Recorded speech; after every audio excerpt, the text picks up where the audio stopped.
who is a tax manager at PKF, and also just close to me here is Rachel Njuguna, who is an associate director at, in terms of tax at Ernst & Young. Welcome to our studios, guys.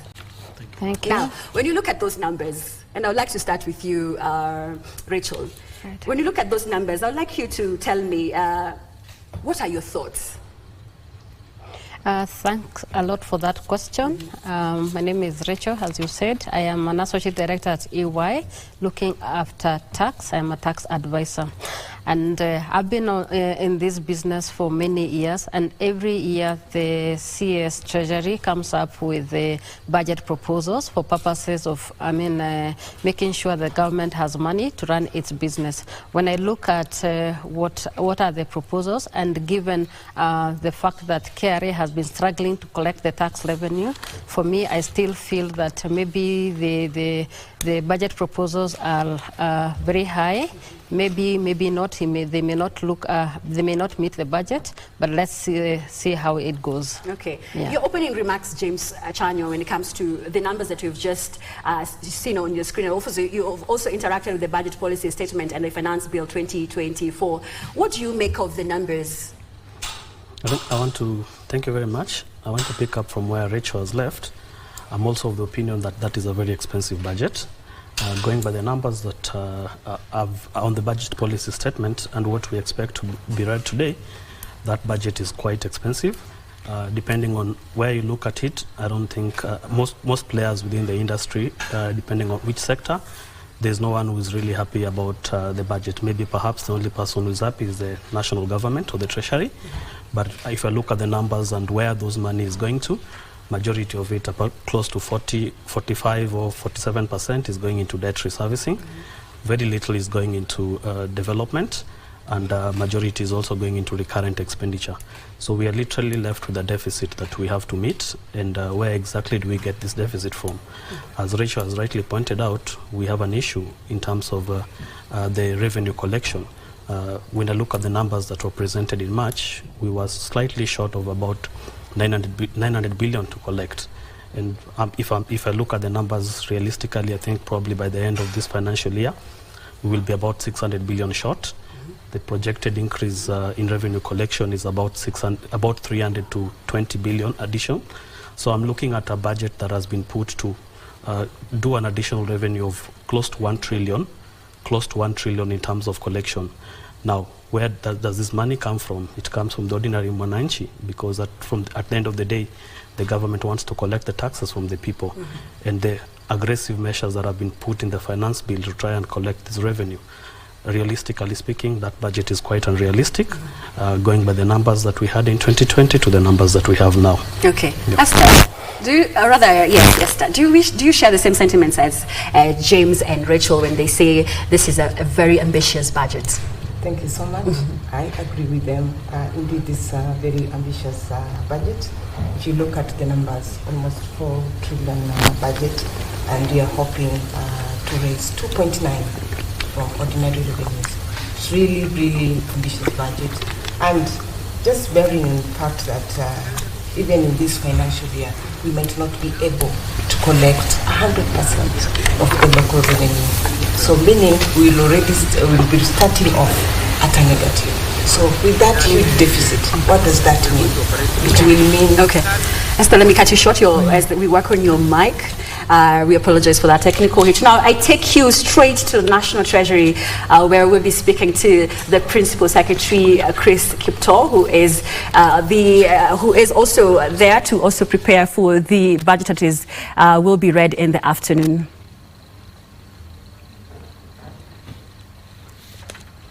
So this is a ceiling that we have for resources, and each sector therefore is going to be operating in this manner.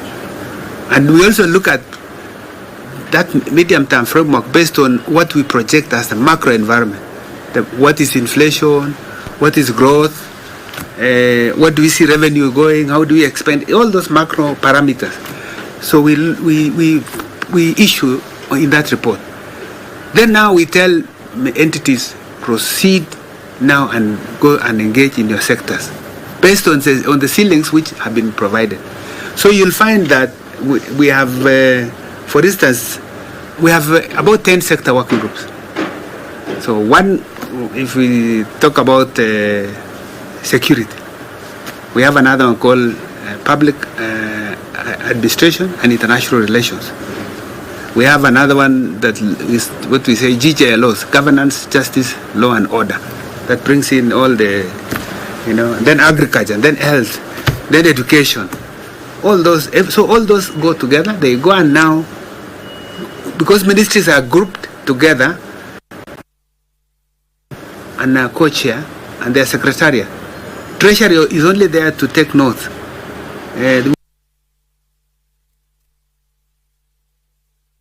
And provide guidance within the fiscal framework. So those bidding for resources goes on, and it's a 2-month process, October, November. By November, we now have a consolidation of what has come out, and we now begin to prepare a budget policy statement, draft. This is a draft that, once it's ready, needs to be subjected to public consultation. So we do what is called public hearings. So you've had us, we call the public and we say, this here is the budget policy statement, which has our revenues and do also expenditure. Thank you, Alan Oko. They are talking to the Principal Secretary for National Treasury, Chris Kipto. They are breaking down for us the budget process making and how we have gotten to where we are. Of course, he's talked about the process starting in last year and also now coming into this year. And now we have the budget policy statement, which was released, the draft. And now we'll be having now the final budget policy statement, which will now be read in Parliament this afternoon. Now, coming back to our conversation in terms of whether we are having an ambitious budget, and I was talking to CPA Esther Wamalur. If you can just go back a bit in terms of what you were talking about, Kenya having an ambitious budget. Thank you so much. Indeed, it's an ambitious budget. Having a budget of almost 4 trillion and expecting to collect 2.9 trillion in ordinary revenue is really ambitious. Already we are not quite sure if, and indications are there, that revenue targets even for this financial year will not be met. So already we will be starting off at a disadvantage. And with that, it's just increasing the gap that is there in the budget. What does that imply? It implies that there will be increased borrowings, both in the domestic and the international markets, in terms of just to cushion and be able to get what is required to meet the budgetary requirements that have already been put in place. So indeed, it's a very ambitious budget. Okay. Thanks. No, looking at the general economic outlook and looking at 2023 and its performance, and we saw through the economic survey, we saw a growth of 5.6% from 4.6% that was recorded in the 2022. I would like to hear from you, James. Have you felt the growth even as we look at this, the budget that is kicking off from July? Interesting that you would ask if we felt the growth, because I don't really think there's any of us who's actually felt the growth, because a growth in an economy of 5% would actually translate into money into my pocket. And if I look through the growth, I don't feel that I have that money in my pocket by the growth that we are looking at. So by the very projections or the very performance of the economy as presented by the economic survey, I don't think really the growth is felt in by the very people as it's supposed to be. And if we look through the projection or the anticipated growth, my colleague has just talked about us attempting to collect 2.9 trillion, up from what we had initially projected last year of 2.45. So we've really not collected that revenue, but still we want to collect more revenue in as much as there's no that growth is not really felt in by the people. Mm-hmm. If you look through the various sectors and the manner in which the various sectors have actually performed, we are still a net importer. Mm-hmm. Yes, there was a growth in terms of the exports in the country. I think for the first time we felt serious we collected more revenue in terms of our exports, but that is also majorly because of the depreciation in the currency. So our currency really depreciated much last year. It has become a little stable this year. The interest rates are still high because I think if I go by the numbers that are presented, the commercial interest rate, I think we are borrowing almost to a tune of close to 13 to 14% from the banks. And the government, being a player in the industry, is also borrowing from the same industry that we're borrowing from. So in as much as I would want to have the revenue in my pocket, I don't really have it because I can't get that money from the bank because the government has also become a competitor in the same industry. Okay. Yep. As I come to you, Rachel, revenue collection is a share to the GDP, of course, as James has indicated there. KRA is expected to correct 2.9 trillion shillings from the ordinary revenue. But then again, when you look at the revenue collection as a share to the GDP, continues to decline. And it is attributed to increase in tax incentives, low tax compliance, now the continued effect of COVID-19. Now, and also the growth in the informal sector. I'd like to know, how do we now ensure that this revenue collection, whether we hit the target, and also we ensure that we collect or whatever is required by the end of each financial year? Thank you for that question. I want to take a step back and just look at our tax operating environment. First, our tax structure is based on self-assessment basis, meaning that a taxpayer, whether individual or corporate, is required to self-assess themselves and pay the correct taxes. But what we know for sure is that levels are very low, and there could be very many reasons for that. So now what we are finding is that we have a tax collector who spends a lot of money in terms of trying to collect taxes where the taxpayers have not paid up what they are supposed to pay. As to why there is a low compliance levels, I think that's a very big discussion. But one thing that we need to note is that our tax system, again, is also very unpredictable. Every year, like everyone else, when we'll be listening to the minister today, we expect, of course, to hear about the various many tax changes that are brought into a tax legislation or proposed. And in fact, that conversation has been ongoing through the finance bill that was released this year. And that happened last year. So the question is, when we have a tax provision that is enacted for 1 year and then the following year it's scrapped, what is the benefit of doing that? And looking at the taxpayers, I mean, it becomes very difficult to plan because our tax environment is very unpredictable. We're coming from a situation whereby there was a national conversation about a tax policy, and now we already know that it has been finalized, it will be implemented. So we want to see how government will implement this, because one of the proposals in the national tax policy is that tax legislation will remain static for at least 5 years, so that taxpayers can plan around that. I want to just pick one example. For instance, last year, transportation of sugarcane from the farms to the factories was zero rated. Now this year there's a proposal to charge VAT at 16%. Therefore, there's a lot of unpredictability, and the moment we fix the unpredictable tax environment, then I think for sure maybe that will contribute to tax collection, because taxpayers can plan better. And I mean, so that we reduce the various oscillations around the tax correction and the revenue. Okay. Before I go to CPA Esther Obalo, I'd just like us to go straight to Parliament and listen to what the leaders have to say when it comes to the tabling, or rather the reading of this budget. And I have Abdi Aziz with me right there on your screen. Abdi Aziz, good morning. If you can share with us, what are the leaders saying when it comes to this budget? I know there's a lot of reactions, mixed reactions towards this budget, but what are the leaders saying?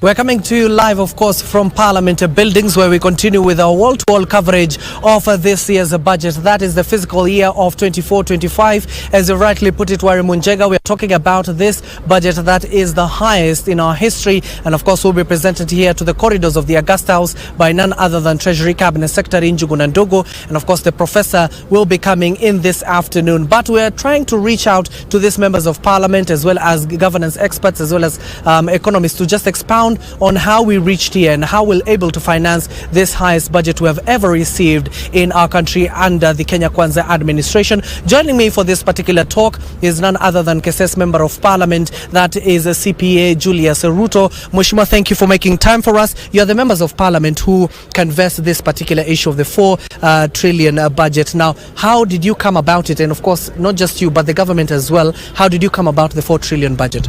Thank you so much. You need to appreciate the fact that the budget making process is a long process. Commenced in the month of August, 30th August. That's when the budget circular is released by the CS for Treasury to state departments, MDAs, and then sector working groups are formed. In the month of February, budget policy statement is read out that gives indicative ceiling of each and every sector, each and every area of expenditure, focus or an agenda that is being trying to address. Now we are at the tail end that today the Cabinet Secretary is coming in to present his statement. It's just about a statement, but budget estimates were already tabled in the House. They have been discussed, they have been adopted. Now after this one, it will inform now the appropriation bill that will come forth next week. As you've rightly asked, how did we come about 400 billion? Budget is a function of Parliament. You will appreciate that for the last a couple of weeks ago, we were engaging sector by sector. Some of the areas that were very critical is sector of education. You remember that there was at the initial stage, because of the constraints in this budget on the expenditure side, the issues of financing the interest of the debt interest, where the country now is experiencing huge burden in paying off the domestic debt interest and the other concessional debt interest. All this put together, it was training the budget to be even beyond 4 trillion. It was going to almost 4.3, 4.5. But then this one was unrealistic. What this means that sectors were forced to cut down their budgets. Starting from the office of the president, which cut down more than 200 billion, 200 or around 500 billion, office of the deputy president, and the other offices, they were forced to bring down. So it came down to around 3.9. But later, upon engagement of sector and listening to an NG, like a program to do with school feeding program, it had to be reinstated. You remember there was a bipartisan engagement between Senate and National Assembly on disagreement on the division of revenue. It also caused some other additional funds to be increased for devolution from 391 to 401 billion. So all those put together, it informed the why now the budget stands at around 400. So as to how it is there, as I've said, but still, I can still dare say that that budget is not sufficient. If you listen to every state department, every expenditure point, they still ask for a lot, for them to run, for operation, to support their programs. We have critical areas that this budget has tried to focus. One of the areas is on priority areas that the government is focusing, issues to do with health. We remember that now the new health administrative structure of SHIV, that is Social Health Insurance Fund, that is being put in operation from the month of July. It requires a lot of capital to restructure it, to support it, to make it run. That is another area. Areas I've said, confirmation of JSS teachers, which was critical. You remember a couple of days ago, there were demos around here, and JSS teachers are saying, look at this, we have been trained, taken through a rigorous training process with a lot of costs, but the money we are handing as interns are so peanut to the level that it is not consummate, and we are devoting our time to attend to the critical issues of the society, the issues of education and knowledge. So those are part of the issues that we are able to look at, and the Committee on Appropriation, Budget and Appropriation, led by Ndindi Nyoro, had to take in from sectors, every department, led by every chairman of every committee, were able to address it, and that is why we have a budget estimate of 4 trillion. Yes, but Mheshimiwa, we have seen critical areas like the agriculture, health, as well as that is education. Budgets have been cut. Is it going to affect the service delivery at the end? If you look at now, what is the core focus of agriculture? Core focus of agriculture last year and this year is focusing on production, because that is clear. The president spelled out, and this administration has focused on that one. Production, because few years, you remember Kenya had been reduced to a net importer of food. You see, when a nation has gone down to be net importer of food, that is a nation that is it's a nation that has lost its sovereignty. Because a nation that cannot feed its people has lost sovereignty. You are now in the masses of the lender. But what this administration has tried to focus, even through budget intervention, is to focus on subsidized fertilizer, focusing on like we have 10 billion that is focusing on subsidized fertilizer, 12 billion that is focusing on stimulating other crops, commercial crops, like the one that is focusing on production of edible oil, sorghum, palm oil, issues to do with textile, cotton industry. We have around 12 billion. So in agriculture, it is shifted to focus on critical areas. Yes, there are some areas that might suffer for now, but because the resources are scarce. So when a cut is done, it is only going to affect on non-priority, quote unquote, non-core priority, so that the available resources is taken to the core areas that is going to stimulate our economy. As I've said, production. The next phase of this budget now should focus on manufacturing. After production now, because some of the products like palm oil will take around 3 years to mature. After maturing, we now need to prepare the production area, the manufacturing. We need to stimulate manufacturing. In the long run, we attain creation of employment on our country and retention of the money that we are channeling out. Look at this budget we are preparing. Most of our money are flying out of the country because of importation. Food, importing. Edible oil, importing. Which country are we building? We are building an external economy, external employment, external farmer against our internal farmer. So this budget, though it is strenuous, though it denies some resources, some focus or some quotas, but it is shifting the focus to an area that is going to create our autonomy in terms of building our economy and creating our employment. Rightly so, Mheshimiwa, when you talk about manufacturing, in the finance bill of 2024, we have seen manufacturers coming before the Molo MP, that is Kimani Kuria-led committee, talking about these issues and how those VAT as well as taxes that will be imposed by the finance bill of 2024, how it will affect the manufacturer. Even some of the manufacturers are even threatening to leave the country and go to other countries so that they can export to Kenya, or rather we can import in the country duty-free. So is this the way to go? First of all, what this finance bill is also trying to address is the last statement you say, duty-free, what you call tax expenditure. As we talk now, Kenya, we are suffering more than 400 billion annually on tax expenditure, duty-free, because we are a deficient country. We don't have sufficient of our own internal supply. We are depending on external supply. So what this finance bill also is trying to correct that. And in any case, if you look at critically, I know any tax measures, always it has to affect an end, it has to support somewhere, it has to affect. There will be someone somewhere will be lamenting, there will be somewhere will be celebrating. So we are trying to create a balance. Even as a committee now, we are retreating to writing a report. We have listened to them. But at the same time, also we need to listen to our hand that, are we going to be dependent nation for a long time? Because we also have to be responsible citizens. So I know there will be some sacrifice that have to be made in the context of this one. So some of the reduction or removal or deletion of some sections that affect some sector of manufacturing so that it can go to standardize VAT is not with an ill motive, but rather is trying to create a balance. Otherwise, we have shifted our country to highly dependent on external. And of course, will that country survive? So as leaders, we'll have to strike the balance on that. Okay, thank you, Mheshimiwa. I know you're very busy today. Thank you for your time. And of course, that is KSS Member of Parliament, that is CPA Julius Ruto, just informing us, or give us the intrigue on how we reach the 4 trillion budget, given that I told you it is a historical moment for the country. Not just here in the country, we do understand our neighbors also will be presenting their budgets before their various parliament, that is Tanzania and Rwanda, and of course we'll duly inform you in our subsequent bulletins. But for now, I'm being informed by my director that we do have our very own, that is John Jacob Kiria in Nakuru. John, if you can hear me, good morning. What do you have in store for us on the other side of this country?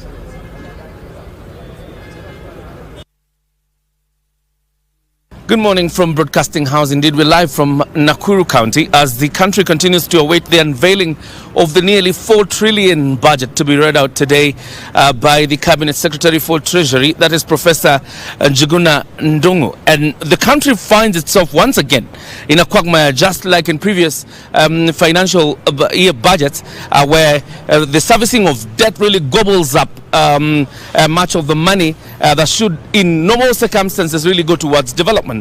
Because generally looking at this year's budget, about 1.2 trillion shillings is going towards debt repayment. Well, just about 700 billion really goes towards development. And that really puts the country's budget really quite in a quagmire. But obviously, the other thing is there is a budget that Kenyans have interacted with largely. So much of what will be read out by Professor Njuguna Ndugu will not really be a surprise being sprung, though, because Kenyans have interacted with this budget through the budget estimates as read by the Budgets and Appropriations Committee, and you've seen various parliamentary committees and relevant departments really going much into discussing what the estimates will be really and how much a department would need in terms of allocation. And surprisingly, the country plans out of this budget 3.3 trillion will be funded by you, the taxpayer. And who collects your taxes is the Kenya Revenue Authority. Once again, the Kenya Revenue Authority really has a huge responsibility in the financial budget of 2024-2025 to actually collect revenue worth 3.3 trillion, and that is what we'll be engaging one of the regional coordinators of the Kenya Revenue Authority, particularly on this side, that is South Rift, regards really what are some of the measures really they will be applying in terms of ensuring collection for this revenue. You're looking at a situation where, for example, to exceed or get to the number that we are talking about. For example, to the conclusion of this financial year, the Kenya Revenue Authority has offered a tax amnesty to taxpayers, and that largely goes towards ensuring that they achieve the target of what was set in the last financial year, or the financial year that is about to conclude, because we are about a few days towards the conclusion of this financial year. And that means then there are several methods really they have used towards achieving the target that was set in terms of the collection of revenue. Most of the times really you've had a situation where KRA never really is able to meet the target that is set by government in terms of revenue collection. Will it be different this time? Obviously time will tell. But we expect to engage the regional coordinator for the Kenya Revenue Authority shortly. And once we have them on set, we'll be coming back to you. But for now, let me hand you back to Broadcasting House. We'll be back once the regional coordinator is here with us, and of course to engage with us. John Jacob Kuria there from Nakuru talking to us about what's the outlook for Kenyans out there when it comes to this budget, and also he'll be having a conversation also there with a top manager at KRA. And just to come back to a conversation, and I will be speaking now to Esther. You've had from CPA Julius Ruto MP Keses. They are talking about focusing on production and talking about Kenya being a net importer, and also looking at sectors that have been affected by this budget cuts, looking at the education, the agriculture sector, the health sector. We're seeing reduced budget allocation. How does this affect service delivery? Thank you so much. Yes, I've had the member of Keses talk about cuts that have had to be done in the sectors of health, agriculture, I think education. And with that, when we are doing a budget, you have to balance, because there's the revenue and there's the expenditure. Unfortunately, there's usually limited resources, and whatever demands that are required by the different ministry, different sectors, most of the times they usually exceed the resources that are available. What does that mean? It means they have to be a delicate balance in terms of allocation of the limited resources to the different ministries or departments. And with that, if you look at the budget, like for example the budget for what has been proposed, the budget for education, it has gotten a huge chunk of allocation, but almost half of it goes towards human resource related expenses, meaning the development expenditure is what it means that what the government can do is to give incentives that will spur growth, that will spur, especially let's say in the manufacturing industry. And with the manufacturing, there's a vision to increase its GDP, which is currently at 7.8% to around 20% in the year 2030. And how can they do this? They can do this by lowering the cost of industrial inputs. They can do this by having accessible and reliable energy. So just to incentivize these other departments or these other industries that can be able to spur the growth in the economy.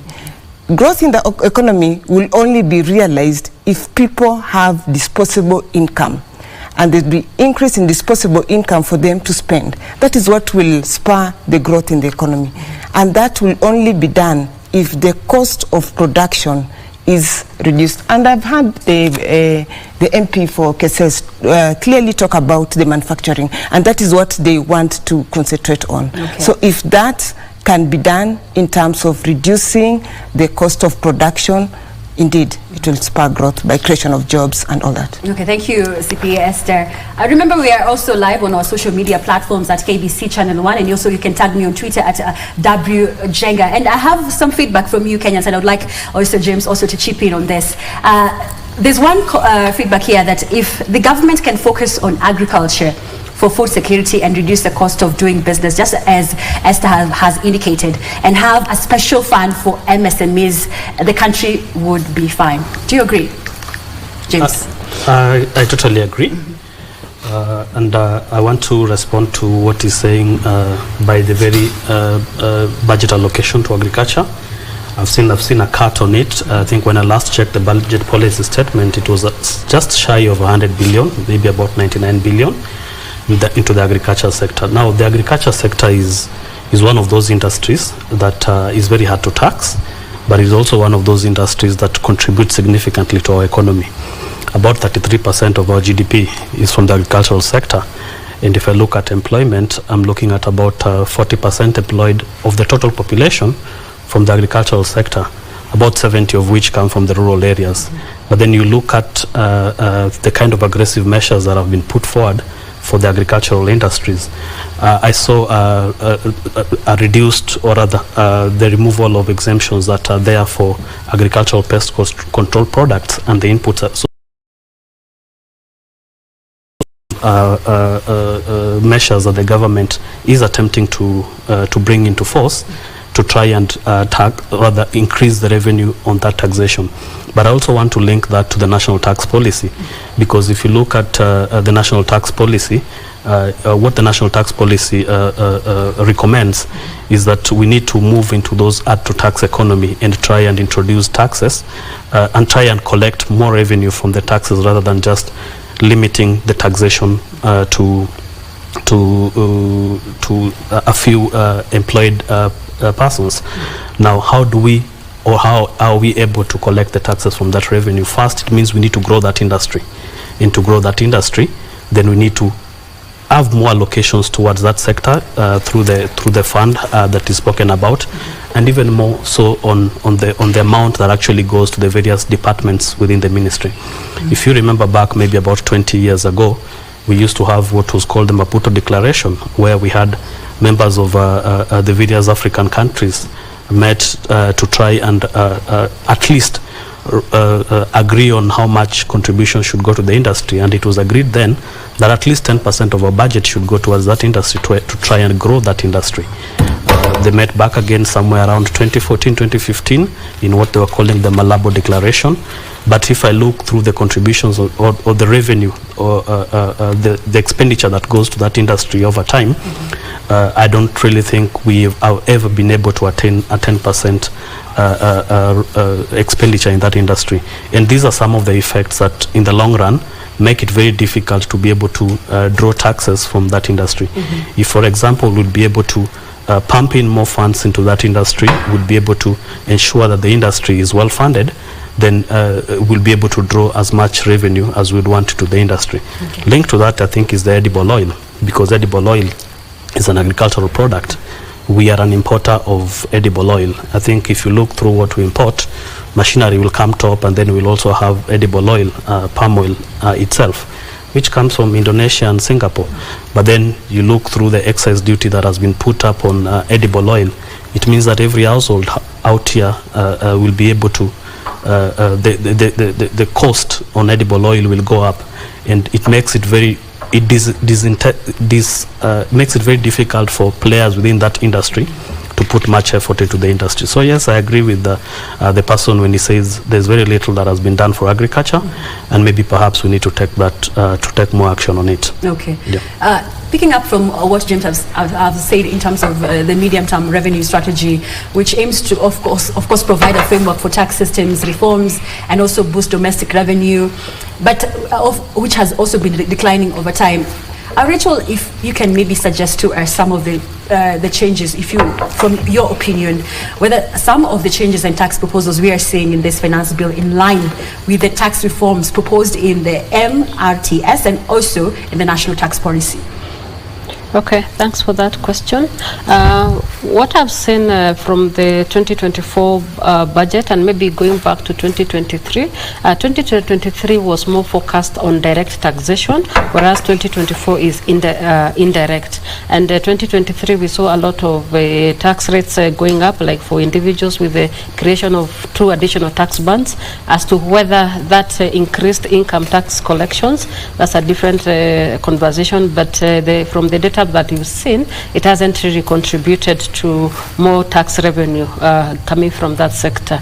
So going back to the medium tax revenue strategy and what the government is trying to do to make sure that the tax collections go up, we've seen there's the issue of taxation of the digital economy.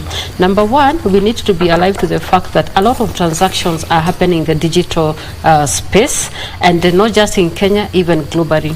And governments all over are trying to make sure that these people who are doing business over the digital platforms are able to contribute to the tax exchequer. And what you've seen is that there was introduction of the digital service tax at 1.5%. That was like a turnover tax. And there's also a proposal to scrap that off in the 2024 finance bill and replace that with significant economic presence concept, which will translate to about 6% of the turnover. And of course, I've seen so many taxpayers complaining about that. But when you look at it, what the government is trying to do is to try and move away from the traditional tax nexus or tax presence, and now try and see what economic activities are you deriving from the country, and are you paying some commensurate tax.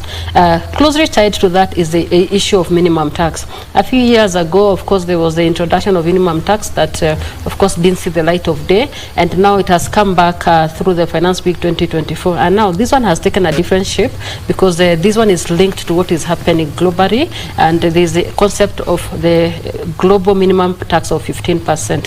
So what you're saying is that every entity that is operating in a country must pay at least 15% corporation tax. There's that proposal, and we will wait to see what how that ends. The other thing is the issue of the digital, or can we call them the content creators. I know there's a lot of discussions around whether these people should be paying tax or not. But when we take a look, we can see that they're doing a lot of work, they're getting a lot of money because they're doing a lot of advertising on their platforms, and we've seen big corporates even advertising through their social media pages. And of course, there was the introduction of the 5% withholding tax on the payments that they are receiving. But what needs to be noted is that the 5% is not final tax, because what we are saying is that our tax legislation captures or catches income of a person. For instance, if that content creator is earning maybe 100,000, for example, in a month, and an employee is getting paid 100,000, remember the employee will be taxed on the pay-as-you-earn system, and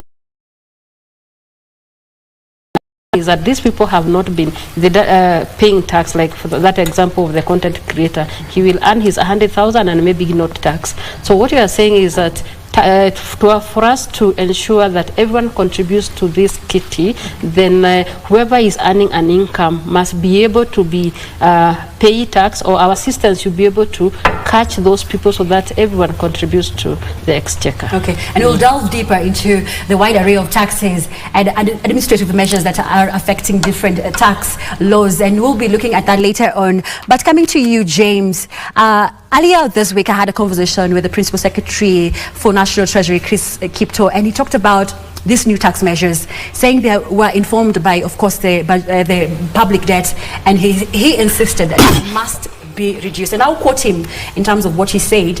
He said, we have no room to take on more debt. And this is what is forming Finance Bill 2024. And we have a 3-year internal mechanism that we can achieve by only increasing domestic revenue and cutting expenditure. But when you look at how the government, in terms of expenditure, do you think it's balancing the need for increased revenue and also with the potential burden on taxpayers?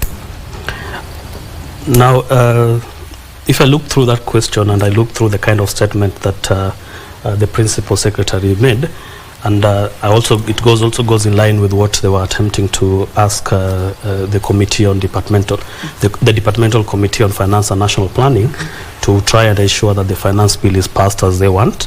I think critically looking at it, our debt expenditure. Allow me to cut you short, James. We're going to head straight to the National Treasury, where the CS is currently speaking to our reporter, Alan Oko.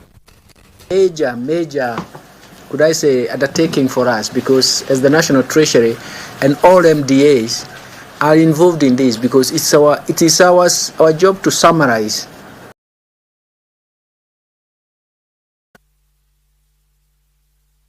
our, let's say, government institutions, including regulators, are saying, and we summarize it into what is called the budget.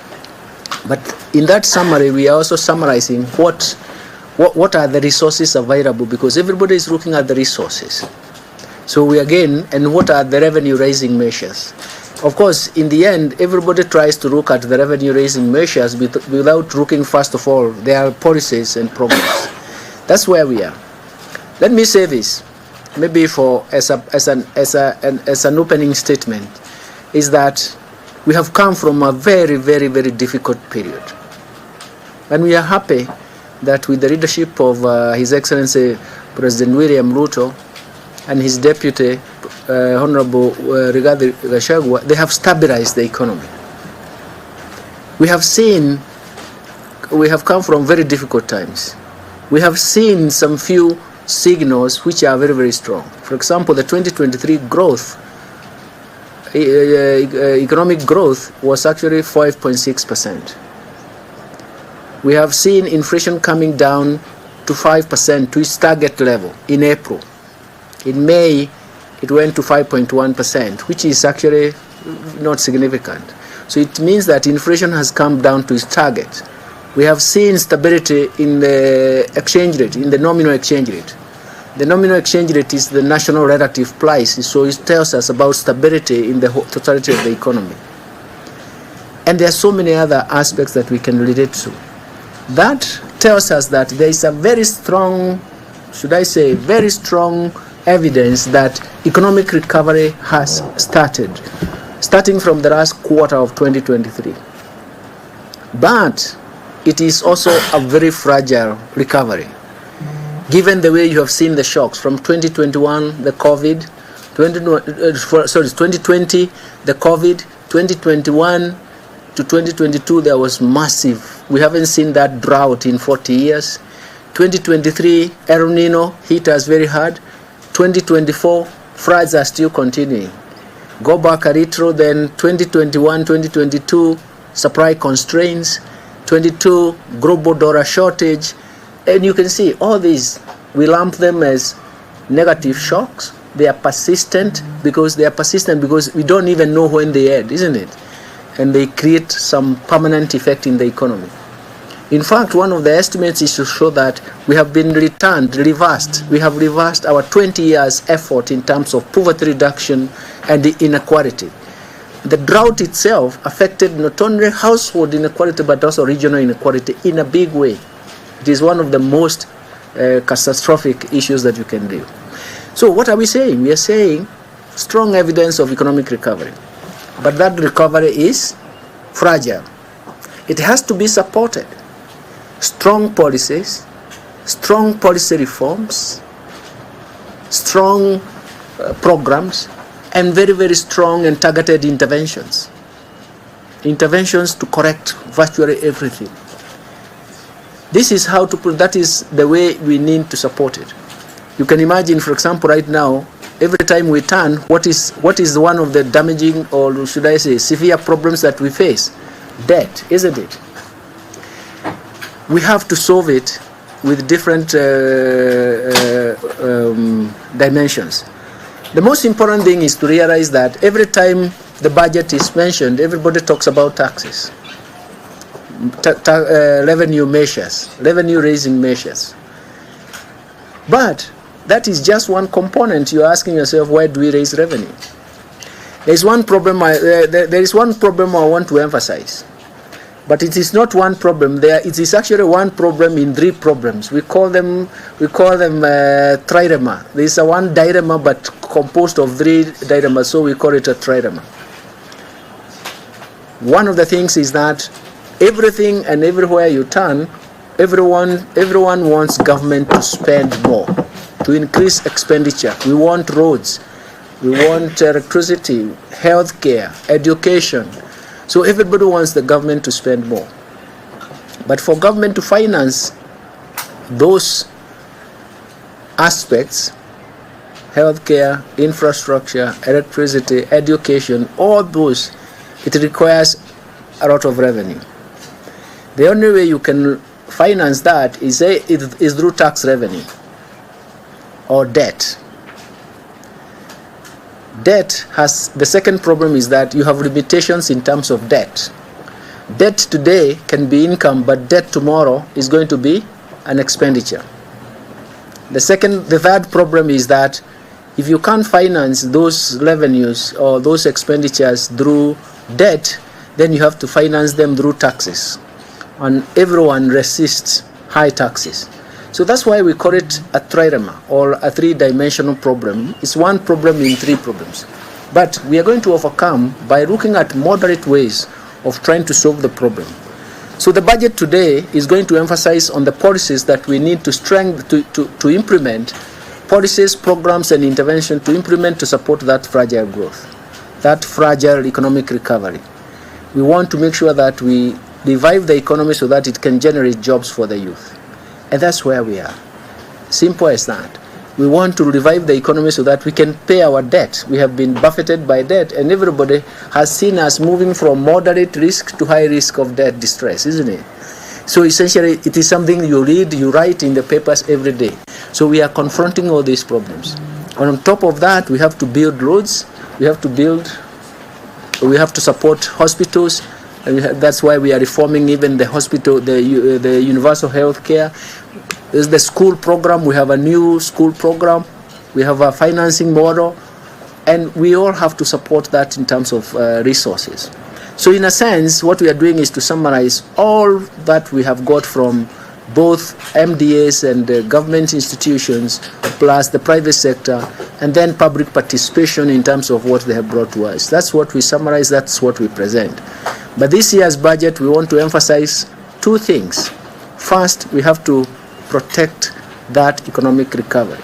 We can only protect that economic recovery through policy reforms, through the diverse measures of raising revenues, through programs, and through interventions. Okay, that is the most important thing. The second thing is that we have to, the policy reforms must go in different dimensions. With some of you, I don't know whether you look at data. If you look at our exports, manufacturing exports, there has been a secular decline of manufacturing export. It means that it is very difficult for the manufacturing sector to increase jobs. So in a sense, we have to look at it in terms of how do we resuscitate our exports. One of the points that has been very, very adequately talked about, and even ourselves in the National Treasury, is that we have to develop, protect, and regulate markets. Because once markets are not well regulated, they are not well governed, they collapse. They collapse with Kenyans' investments. And there is no more investment in that sector. It means that poverty hits very hard. For some of you, you have written papers and articles on that. Look at the coffee sector. Look at the sugar sector. Look at the cotton sector, subsector. Wherever markets have collapsed because of poor governance, you know poverty has struck, investments have been lost, it has been very difficult to revive. Pyrethrum, okay, all those. That is one of the most important. So when I talk about policies, programs, and interventions, those are the issues that we are talking about. So markets governing is an intervention that is required. Hustler Fund is an intervention because we want to reorganize that market. We want to make sure that people move out of the bondage of, what are they called, Shyrocks, eh? The Shyrock is from the Merchant of Venice. I don't know why they say Shyrock, but it's a bondage of financial distress. We want to make sure that we have some interventions.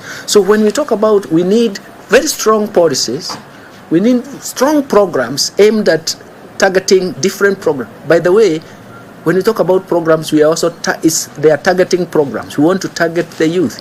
We want to target those people in the bottom of the pyramid in terms of what they need. That's why the Hustlers Fund is very, very important. So when we start by talking about bottom-up economic transformation agenda, you already know that bottom-up because majority of the Kenyans have been left behind, where markets have failed them, where policies have failed them, where government has not been able to invest in areas that they want, and we want to reverse all that. And those are the issues. I wanted to make those 3 points maybe so that you can have a feel that when budget making is not about taxes. Taxes comes in to say, after saying you are going to do all this, how are you going to finance it?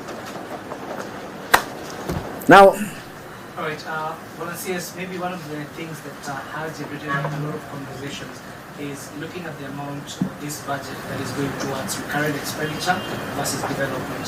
So if you could tell us, are you concerned about that as the National Treasury when we have recurrent expenditure consuming close to 70% or more than 70% of the country's budget? Actually, 3/4 of the budget discussions, if you ask these two guys with me, has been just that. How do you balance out? Because, look, many years back, when I was the governor of the central bank, I used to argue that even in times of crisis, make sure that you do not devour the development spending because you limit capacity for future growth.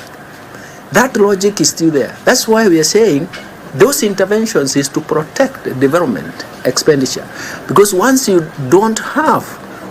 devour development expenditure, it means that you limit yourself in terms of future capacity for growth. That is why we are talking about interventions, to make sure that we safeguard some of these issues. That is why we really need that balance. But we go back to the trilemma. We go back to the trilemma. That is, I don't want to call it trilemma. I just want to say it is a major problem. It is one problem, but with 3 dimensions or with 3 faces, isn't it? We want more revenues to spend. But how do we raise more revenue to spend? It's either through taxes or debt. The second problem, you have a limitation with how much debt you can carry, isn't it? The third one is that since taxes is the only one that is left now in that space, how much taxes can you raise? We also have resistance in terms of taxes. So what we are trying to do, and to answer your question, is that we are moving in a direction where we want to make sure that we have domestic resource mobilization that is amenable to the development space that we want. And we want to make sure that we limit our tax expenditure to build up a revenue base or a tax base, and also reorganize. We are trying to reform all dimensions of taxes to try and see how we can raise revenue. Mostly looking at the hard-to-tax economy. And this is some things that we are going to talk about. So in a sense, we are conscious about that. Half of the work that we do is how do we support development spending? How do we create that balance? Okay, buenos dias. My name is Ndugu from KTN News. 2 questions. The first one is, you've spoken about policies and a wider approach towards reforms. It's not just budget, but we can't ignore the impact. We can't ignore? We can't ignore the impact of the taxation element to several industries. For example, manufacturing. I mean, we've spoken to manufacturers over the discussion on Matters Finance Bill. Some of them are closing up. They are thinking about relocating. How do we counter that? There is nothing like closing up or relocating. This is a political agenda. Let me tell you, everywhere you go, We try to balance out policies so that nobody feels disadvantaged. Okay? That is a hearsay that you're talking about. Let me tell you, there is nowhere in Kenya that you have raised taxes to the point where farms can close down. Give me an example. I've been living in this country. I've done most of the policy work in my own individual capacity, and I can tell you I have all those. Don't forget, I would like you to go and read the book that we developed in 2002 when Kenyans were so depressed, and it is restarting and sustaining growth in Kenya. You read that and you'll tell me what you have said is incorrect. If you read that, there are several chapters, you realize that what you are really saying has no basis. It is the whole issue about policy is to balance policy reforms, to balance programs, and finally to balance interventions. There is no way you can come up with policies that kill even a household or an industry. So let's move away from those points that have no even relevance, because it's not true. Who would want to do that? For example, East African packaging industries. That they have their own internal problems, my friend. You know, if you fail to compete in the world today, you cannot survive. Are we together? Let's not start an argument, because I can give you that lecture until cows come home. Huh? Okay? All right, in closing, sir. Yeah. The issue of Laffer Cup, in regards to... Yes, Njuguna, they're talking to, addressing the media right there about the budget, talking about an economic recovery that you have seen in the last 2-3 years, but he painted a picture for us in terms of how the economy has grown in the last couple of years, talking about how inflation has come down to about 5.1% as of May. Remember, this was just a marginal increase from 5% that was recorded in April. And he was just defending the tax proposals or the tax measures that have been proposed in the Finance Bill 2024 and why we need those tax measures in order to grow our economy as well as address emerging issues and also address the public debt. I'll take a short commercial break and then we come back to the guests right here in studio as they get to react to what the Cabinet Secretary for National Treasury has said.